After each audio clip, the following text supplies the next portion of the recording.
देश में गहराते एलपीजी संकट। एलपीजी क्राइसिस के बीच राजनीति गर्मा गई है। शिवसेना यूबीटी के राज्यसभा सांसद प्रियंका चतुर्वेदी ने केंद्र सरकार की नीतियों और तैयारियों पर तीखे सवाल खड़े किए हैं। प्रियंका चतुर्वेदी का आरोप है कि सरकार वैश्विक संकटों से निपटने के लिए बड़े बड़े दावे तो करती है, लेकिन धरातल पर उसकी तैयारियां बेहद कमजोर और आत्ममुग्ध नजर आ रही हैं। उन्होंने चेतावनी दी है कि गैस और ईंधन की ये कमी न केवल आम जनता की रसोई को प्रभावित करेगी, बल्कि होटलों और छोटे व्यवसायों को बंद करने पर मजबूर कर देगी, जिससे देश में बड़े पैमाने पर बेरोजगारी का संकट पैदा हो सकता है। सांसद ने सोशल मीडिया प्लेटफॉर्म एक्स पर निशाना साधते हुए कहा कि शांतिपूर्ण समय में सरकार द्वारा किए गए वादे अब जुमले साबित हो रहे हैं।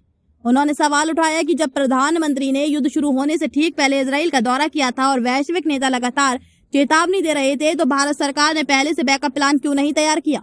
सरकार की तैयारियों को बताया केवल जुमला। प्रियंका चतुर्वेदी ने केंद्र सरकार की विदेश नीति और रणनीतिक दूरदर्शिता पर सवाल उठाते हुए कहा कि भारत को एलपीजी संकट को सुलझाने के लिए अमेरिका और इजराइल पर कूटनीतिक दबाव बनाना चाहिए। उनके अनुसार सरकार संकट के समय हाथ खड़े कर रही है और कह रही है वह मदद नहीं कर सकती। उन्होंने कहा कि डोनाल्ड ट्रंप की ईरान को लेकर दी गई चेतावनियों के बावजूद सरकार सोती रही।